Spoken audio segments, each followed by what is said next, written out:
നിങ്ങളുടെ favourite shows ഇനി ഒരിക്കലും മിസ്സാവില്ല. ഇപ്പോൾ C5 കാണും നിങ്ങളുടെ ഫേവറേറ്റ് ഷോസ് തികച്ചും സൗജന്യമായി. ഇനി മുതൽ എന്നും 3:30 വരെ മാത്രമേ ക്ലാസ് ഉണ്ടാവുള്ളൂ.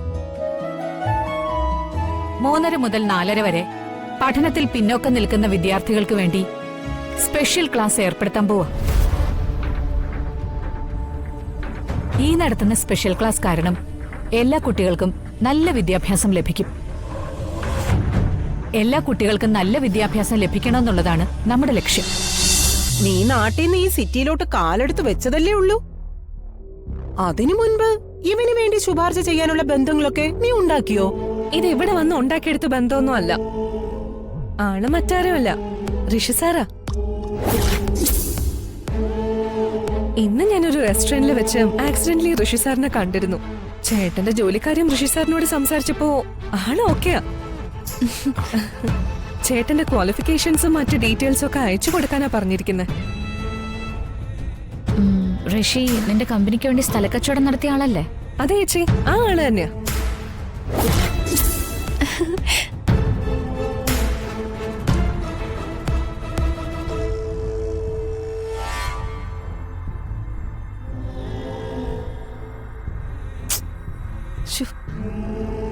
കാര്യങ്ങളൊക്കെ കൈവിട്ട് പോവാണല്ലോ മോളെ. ഇവിടെ വന്നിട്ടും അവള് ഋഷിയെ വിടുന്നില്ലല്ലോ. ഋഷിയെ വീണ്ടും അവള് കയ്യിലെടുക്കാണല്ലോ. അമ്മ ടെൻഷൻ ആവണ്ട, ഞാൻ ഋഷിയെ കണ്ടിരുന്നു. എപ്പോ? മുത്തശ്ശിക്ക് തൈലം പുരട്ടാൻ പോയപ്പോ ഋഷി അവിടെ ഉണ്ടായിരുന്നോ? ഉണ്ടായിരുന്നു. ഉണ്ടായിരുന്നു എന്ന് മാത്രമല്ല, മുത്തശ്ശിയുടെ കാലിൽ ഞാൻ എണ്ണയിട്ട് ഒഴിഞ്ഞു കൊടുക്കുന്ന കണ്ടപ്പോ ഋഷിക്ക് എന്നോട് നല്ല മതിപ്പ് തോന്നുകയും ചെയ്തു. അത് ഋഷി എന്നോട് തുറന്നു പറഞ്ഞു. നമ്മുടെ കുടുംബക്കാരെല്ലാം ഭയാലിക്കളാണെന്ന ആളുടെ ഭാഷ്യം. എന്നാലും മോളെ, എനിക്കെന്തോ ഒരു പേടി പോലെ. അമ്മ ഒന്നുകൊണ്ടും പേടിക്കണ്ട. എന്റെ മനസ്സില് ചില പ്ലാനൊക്കെ ഉണ്ട്. എന്ത് പ്ലാൻ? ഋഷിയും ഗോപികയും തമ്മിൽ തെറ്റിക്കാനുള്ള പ്ലാൻ. എന്ത് മാർഗം പ്രയോഗിച്ചായാലും ഋഷിയും ഗോപികയും ഞാൻ തെറ്റിച്ചിരിക്കും. അമ്മ കാത്തിരുന്ന് കണ്ടോ.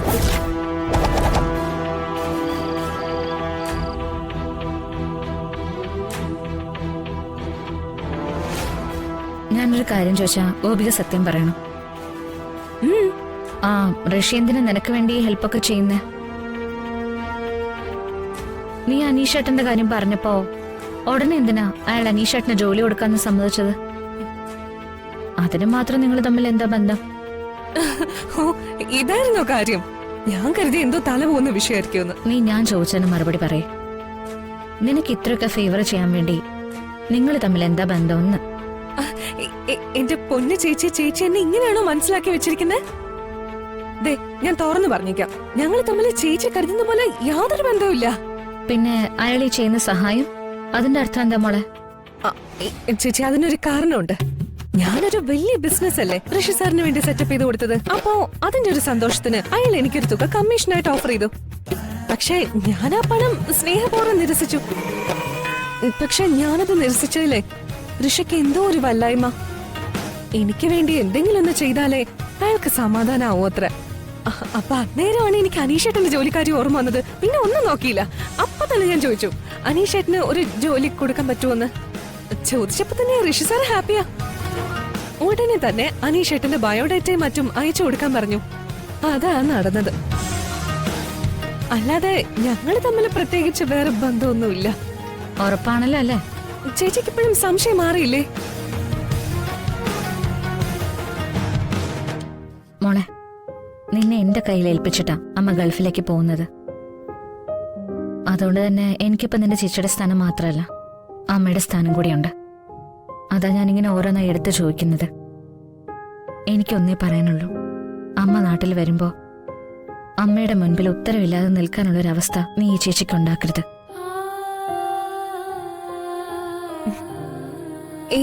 ഒരിക്കലും ഉണ്ടാവില്ല ചേച്ചി, അങ്ങനൊരു സിറ്റുവേഷൻ ഒരിക്കലും ഉണ്ടാവില്ല.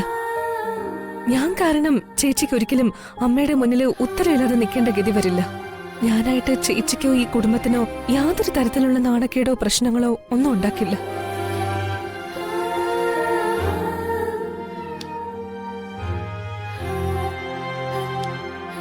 ഉറപ്പ്. ഞാനത് വിശ്വസിക്കാം. നേരെ ഇത്രേ, വാ പോയി കിടക്കാം. ഞാൻ വന്നോളാം ചേച്ചി.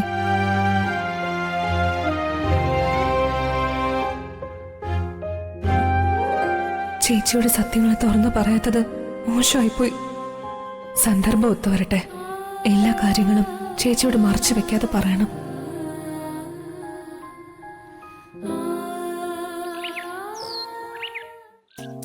പതുക്കെ മുത്തശ്ശി. നോക്കി.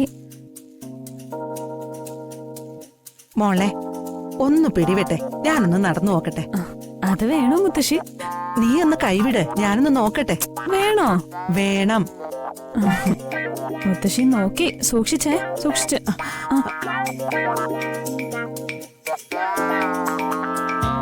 സൂക്ഷിക്കണേ മുത്തശ്ശി.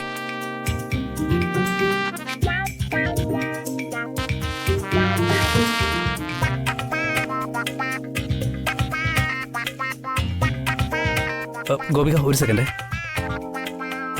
മുത്തശ്ശി വീഴും. വേണ്ടടാ, ഞാൻ വീഴില്ല. എനിക്കിപ്പോ നല്ലോണം നടക്കാം. ഞാനൊന്ന് നടക്കട്ടെ. മുത്തശ്ശി ഓക്കെ ആണോ? ഓക്കേടാ. മുത്തശ്ശി സ്മാർട്ടായിട്ട് നടക്കുന്നുണ്ടല്ലോ. ഞാനിപ്പോ ഓക്കെയാ മോനെ. എനിക്കിപ്പോ നന്നായിട്ട് നടക്കാൻ കഴിയുന്നുണ്ട്. വാവ്, ഗ്രേറ്റ്. മുത്തശ്ശി ആള് പുലി തന്നെ. ഇതൊന്നും എന്റെ കഴിവല്ല. ദേ, ഈ നിൽക്കുന്ന അഞ്ചിതയുടെ മിടുക്ക.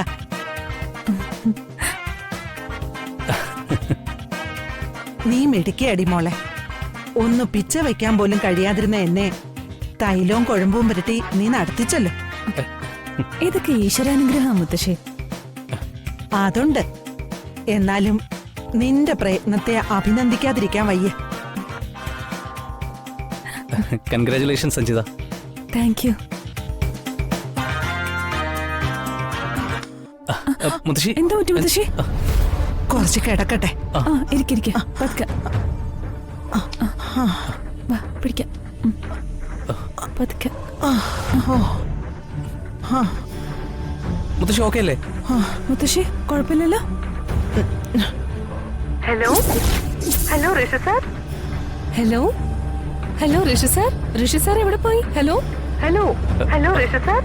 മുത്തശ്ശി ഒന്ന് നോക്കിയോണേ.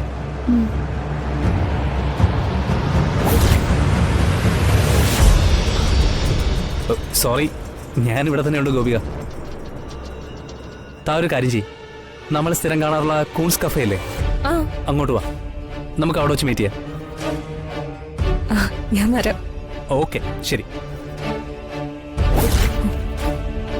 ഗോപിക എപ്പോഴും ഋഷിയെ കാണുന്നുണ്ടല്ലേ. കൂൺസ് കഫേയിൽ വെച്ചാണ് മീറ്റിംഗ്. ഈ ഗോപികയുടെ ശല്യം എങ്ങനെ ഒഴിവാക്കും?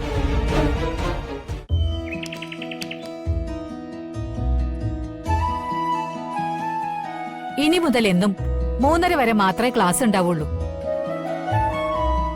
3:30 മുതൽ 4:30 വരെ പഠനത്തിൽ പിന്നോക്കം നിൽക്കുന്ന വിദ്യാർത്ഥികൾക്ക് വേണ്ടി സ്പെഷ്യൽ ക്ലാസ് ഏർപ്പെടുത്താൻ പോവാ.